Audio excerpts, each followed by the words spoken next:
Une machine consciente est-elle vraiment consciente? Le problème de zombie philosophique est une expérience de pensée qui interroge la nature de la conscience et la possibilité qu'une entité puisse imiter parfaitement le comportement humain sans posséder de conscience subjective. Cette notion a été développée par le philosophe australien David Chalmers dans les années 1990 pour mettre en lumière les défis liés à l'explication de la conscience dans le cadre physicalisme. Imaginons un être identique à nous sur le plan physique et comportemental, réagissant aux stimuli de la même manière, mais dépourvu de toute expérience consciente. Cet être, que l'on pourrait appeler zombie philosophique, se comporterait comme nous, discuterait de divers sujets, exprimerait ses émotions mais n'éprouverait aucune sensation subjective. Il n'y aurait pour lui aucune expérience intérieure de la douleur, de la couleur ou de toute autre perception sensorielle. Cette idée soulève la question suivante. Si une entité peut stimuler tous les aspects du comportement humain, sans conscience subjective, qu'est-ce qui distingue réellement les êtres conscients des machines ou systèmes non conscients qui imitent ce comportement? En d'autres termes, la simple reproduction de réponses comportementales humaines suffit-elle à qualifier une entité de consciente? Ou est-il nécessaire qu'elle ait des expériences subjectives internes? Le problème du zombie philosophique met en évidence la difficulté de concilier la conscience avec une explication entièrement physique du monde. Il suggère que même si nous pouvions reproduire tous les aspects observables du comportement humain à l'aide de machines ou de systèmes artificiels, cela ne garantirait pas la présence de conscience subjective. Ainsi, la conscience pourrait être considérée comme une propriété émergente, qui ne résulte pas uniquement des processus physiques observables. Cette réflexion invite à distinguer entre l'intelligence fonctionnelle et l'expérience subjective.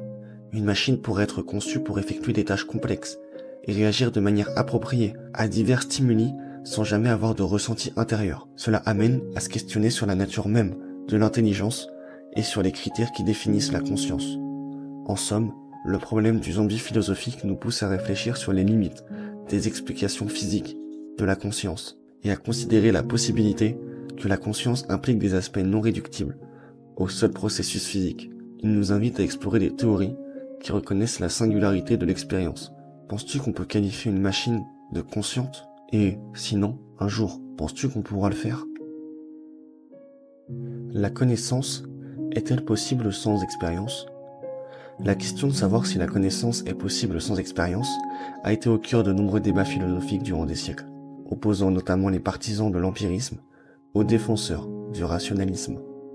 Pour explorer cette problématique, il est essentiel de comprendre les positions de philosophes tels qu'Emmanuel Kant, qui ont tenté de concilier ces deux approches.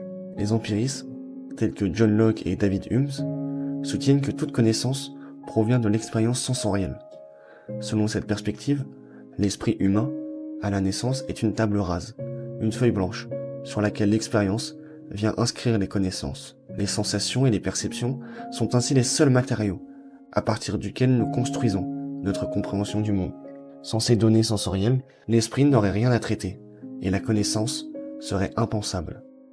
À l'opposé, les rationalismes, comme René Descartes et Gottfried Wilhelm, affirment que la connaissance peut exister indépendamment de l'expérience. Ils postulent que l'esprit humain possède des idées innées, et que la raison est capable de découvrir des vérités universelles sans recourir au sens. Par exemple, les principes mathématiques et logiques seraient accessibles à l'esprit par la seule activité de la pensée, sans nécessité d'expérience sensorielle préalable. Emmanuel Kant, philosophe du XVIIIe siècle, a proposé une synthèse innovante entre ces deux positions. Dans la critique de la raison pure, Kant suggère que la connaissance résulte de l'interaction entre les données fournies par les sens et la structure, a priori de la raison. Selon lui, l'esprit humain n'est pas une simple table basse, ni un réservoir d'idées innées, mais une entité active qui organise et interprète les informations sensorielles à travers des catégories mentales préexistantes. Kant distingue entre les jugements analytiques et les jugements synthétiques. Les premiers sont des oppositions dont la vérité est contenue dans le concept même. Par exemple, un célibataire est un homme non marié, tandis que les seconds ajoutent quelque chose au concept et nécessitent une expérience pour être vérifié. Par exemple, le ciel est bleu. Il introduit également la notion de jugement synthétique, qui sont des connaissances universelles et nécessaires, comme les principes mathématiques, que l'esprit applique aux données sensorielles pour les organiser. Cette discussion met en lumière la complexité de la nature et de la connaissance. Si l'expérience est essentielle pour fournir les matériaux bruts de la connaissance, la raison semble jouer un rôle tout aussi crucial en organisant et interprétant ces données. Peut-on concevoir une forme de connaissance qui échappe à cette interaction ? La connaissance purement abstraite est-elle possible sans aucune référence à l'expérience vécue ? Ou, au contraire, est-elle inévitablement ancrée dans l'expérience sensorielle et le contexte individuel ? Quand est-ce qu'un objet cesse d'être lui-même ? Le paradoxe du bateau de Thésée est une réflexion philosophique ancienne qui interroge la nature de l'identité et la continuité à travers le changement. Cette énigme invite à méditer sur ce qui constitue l'essence d'un objet, bien d'un être, et comment cette essence peut subsister malgré des transformations radicales. Selon la légende rapportée par Plutarque, le héros grec Thésée, après avoir vaincu Minotaure, entreprit un voyage de retour vers Athènes. Au fil du temps, le navire qui le portait subsistait d'usure. Pour préserver le vaisseau, les Athéniens remplaçaient progressivement les planches endommagées par de nouvelles pièces. Ce processus de réparation continua, jusqu'à ce que chaque composant du navire soit remplacé. La question qui en découle est donc, le navire ainsi reconstruit est-il toujours le même que celui d'origine ? L'une des interrogations centrales est de savoir si l'identité d'un objet réside dans la matière dont il est composé ou dans sa forme et sa fonction.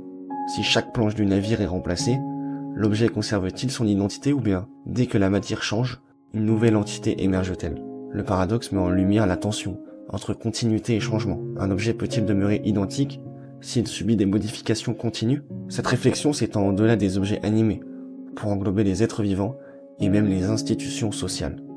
Ce dilemme s'applique également à la notion d'identité personnelle. À mesure que notre corps et notre esprit évoluent, restons-nous fondamentalement les mêmes individus ? Les changements physiques, cognitifs et émotionnels affectent-ils notre essence ? Le paradoxe du bateau de Thésée trouve des échos dans divers domaines modernes. Dans la biotechnologie et la médecine, les avancées médicales permettent de remplacer des organes ou des tissus humains. Sommes-nous toujours les mêmes avec le poumon de quelqu'un d'autre ? De même pour les technologies et les objets numériques, le paradoxe du bateau de Thésée ne cherche pas une réponse définitive, mais invite chacun à réfléchir sur la nature de l'identité, mais sur ce qui définit réellement un objet ou un individu à travers le temps. Est-ce que c'est la constance de la matière, la préservation de la forme, la continuité de la fonction ou bien une combinaison de ces éléments qui fait qu'un objet reste le même ?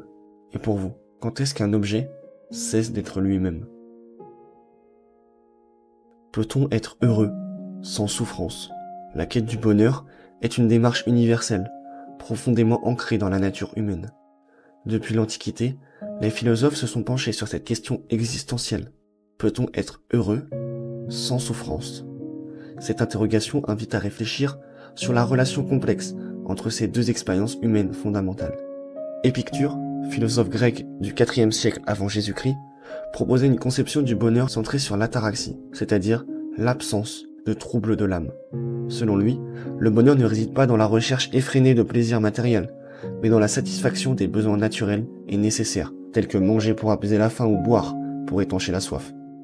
Il suggérait que ces plaisirs simples, lorsqu'ils sont modérés, conduisent à une vie paisible, exempte de souffrances inutiles. Ainsi, l'élimination de ces désirs superflus et la pratique de l'amitié sont des voies vers une existence harmonieuse. Cependant, réduire le bonheur à l'absence de souffrance a ses limites. Cette perspective peut sembler simpliste et ne pas rendre compte de la richesse de l'expérience humaine. Arthur Schopenhauer, philosophe allemand du XIXe siècle, proposait une vision différente. Pour lui, la vie est intrinsèquement marquée par la souffrance, les désirs incessants et les frustrations. Toutefois, il suggérait que le véritable bonheur réside dans la réduction de ces souffrances, en renonçant aux désirs excessifs et en se contentant de plaisirs simples. Cette approche connue sous le nom de hédonisme négatif met l'accent sur l'évitement de la douleur plutôt que sur la recherche active du plaisir. Plus récemment, des penseurs contemporains ont remis en question l'idée que le bonheur puisse exister sans souffrance. Le professeur Paul Bloom, de l'université Yale, argumente que la souffrance fait partie intégrante d'une vie pleine de sens. Selon lui, dans ces activités exigeantes, relever des défis et surmonter des obstacles ajoute de la valeur à notre existence. Par exemple, devenir parent implique des sacrifices et des moments difficiles, mais ces expériences enrichissent la vie et renforce le sentiment de bonheur. Ainsi, la souffrance volontairement choisie peut conduire à une satisfaction profonde et durable. Cette réflexion soulève la question de savoir si le bonheur est un état passif, défini par l'absence de souffrance ou un processus actif impliquant des efforts et des sacrifices. Certains courants philosophiques, comme l'hédonisme négatif, privilégient l'évitement de la souffrance. D'autres, comme l'épicurisme, insistent sur la modération des désirs et la recherche de plaisirs simples. En définitive, la relation entre bonheur et souffrance est complexe et multifacette. Elle invite chacun à explorer sa propre conception du bonheur, à déterminer comment il perçoit et gère la souffrance, et à réfléchir sur la manière dont ces deux aspects coexistent dans la vie. Cette quête personnelle est essentielle pour comprendre la nature de notre existence et trouver un équilibre qui nous soit propre. Et vous, pensez-vous que pour être heureux, nous avons besoin de souffrir ?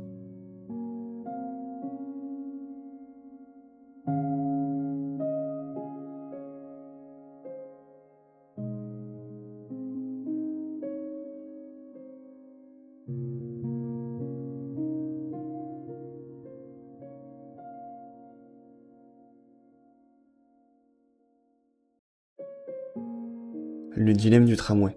Le dilemme du tramway, formulé pour la première fois par le philosophe britannique Philippa Foot en 1967, est une expérience de pensée qui interroge nos intuitions morales et éthiques. Imaginez-vous en tant que conducteur d'un tramway, dont les freins ont soudainement lâché. Le tramway fonce à grande vitesse vers 5 ouvriers attachés sur la voie principale, incapables de se dégager à temps. Cependant, juste avant l'endroit où les ouvriers se trouvent, la voie se divise en deux, menant à une voie secondaire sur laquelle se trouve un seul ouvrier. Vous avez la possibilité d'actionner un levier pour dévier le tramway vers cette voie secondaire, sacrifiant ainsi la vie d'une personne pour en sauver 5.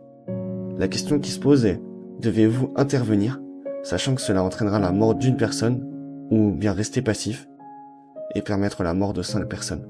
Ce dilemme confronte deux approches éthiques majeures, l'utilitarisme et la déontologie. L'utilitarisme est une théorie morale qui évalue la moralité d'une action en fonction de ses conséquences. L'utilitarisme suggère que l'on devrait choisir l'action qui maximise le bien-être général. Dans ce cas, cela signifierait sacrifier une personne pour en sauver 5, car cela minimiserait le nombre de morts totales. En revanche, la déontologie, qui se concentre sur les devoirs et les principes moraux, indépendamment des conséquences, pourrait interdire une telle action. Causer délibérément la mort d'une personne est immoral, même si cela conduit à un meilleur résultat global. Pour approfondir la réflexion, des variantes du dilemme ont été proposées. Par exemple, dans la version de l'homme corpulent, imaginée par Judith Jeavis Thompson, vous vous trouvez sur un pont, surplombant les rails, aux côtés d'un homme corpulent. En le poussant sur les rails, son corps arrêterait le tramway, sauvant ainsi les 5 ouvriers. Cette situation implique une action directe de votre part, soulevant des questions sur la moralité de l'utilisation d'une personne, comme moyen pour atteindre un bien supérieur. Ces variations du dilemme du tramway illustrent la complexité des décisions morales que nous pouvons être amenés à prendre.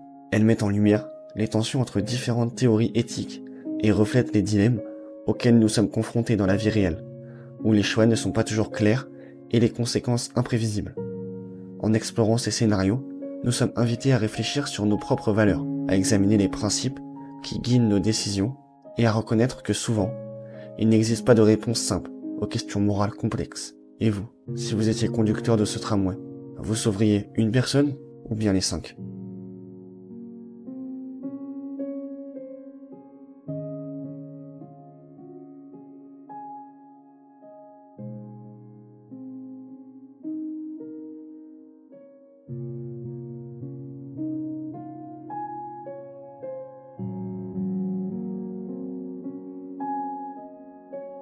Sacrifier un bébé pour sauver un groupe de personnes. Le dilemme du bébé qui pleure invite à une réflexion profonde sur les choix moraux que nous faisons au quotidien et sur les valeurs que nous privilégions dans notre société moderne. Imaginez-vous dans un train. Vous êtes parent et votre enfant pleure.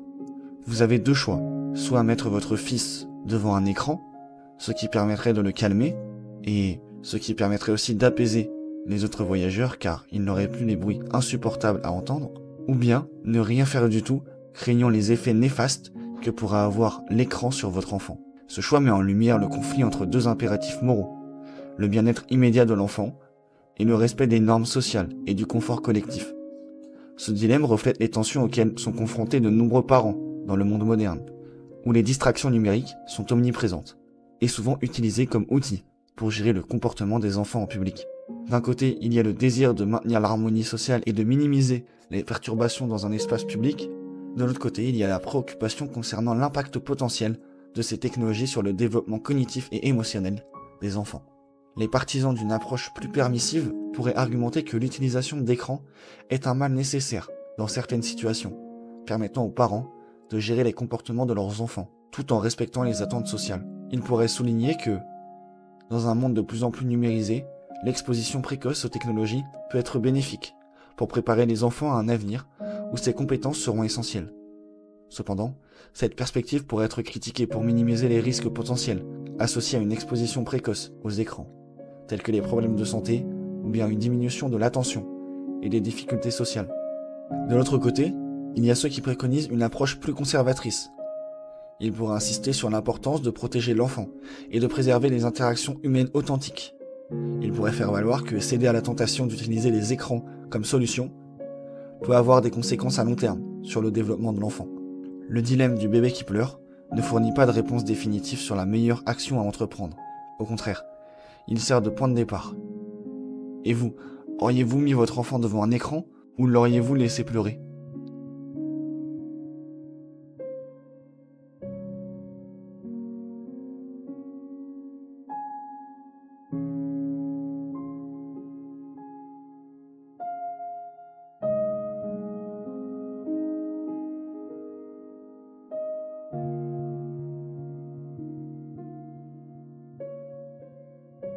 Le dilemme du prisonnier. Le dilemme du prisonnier est une situation emblématique en théorie des jeux, qui met en lumière le conflit entre l'intérêt individuel et l'intérêt collectif. Imaginons deux suspects, accusés d'un crime qu'ils ont commis ensemble.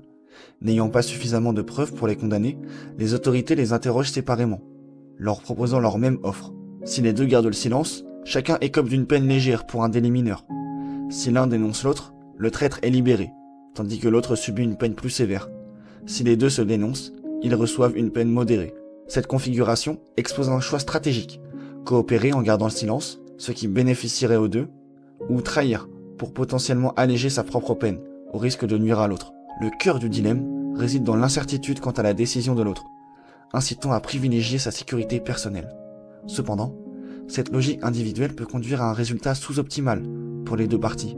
Ce scénario illustre comment des individus rationnels agissant selon leurs propres intérêts peuvent aboutir à une issue moins favorable que si une coopération mutuelle avait été établie. Le dilemme du prisonnier dépasse le cadre juridique pour appliquer à diverses situations quotidiennes. Imaginons deux entreprises concurrentes qui hésitent à baisser leur prix. Si l'une le fait et l'autre ne le fait pas, la première gagne ses parts de marché. Si les deux baissent le prix, elles réduisent leur marge bénéficiaire. De même pour les relations à l'international. Imaginons deux pays qui envisageraient de réduire leur armement. Si l'un se désarme et que l'autre maintient son arsenal, le premier est vulnérable. Si les deux conservent leurs armes, les tensions demeurent. Le dilemme du prisonnier met en exergue la tension entre bénéfices individuels immédiats et avantages collectifs à long terme. Il soulève des questions sur la confiance, la communication et la nature humaine. Pourquoi, malgré la possibilité d'un meilleur résultat commun, les individus choisissent-ils la voie souvent égoïste ? Ce phénomène reflète des préoccupations profondes sur la coopération et la rationalité humaine. En somme, le dilemme du prisonnier offre une lentille pour examiner les défis de la coopération humaine. Il nous invite à réfléchir sur nos propres comportements, nos inclinations à coopérer ou à trahir, et sur les structures sociales qui favorisent ou entravent la coopération. Et vous, qu'auriez-vous fait ? Auriez-vous gardé le silence ou bien dénoncé l'autre ?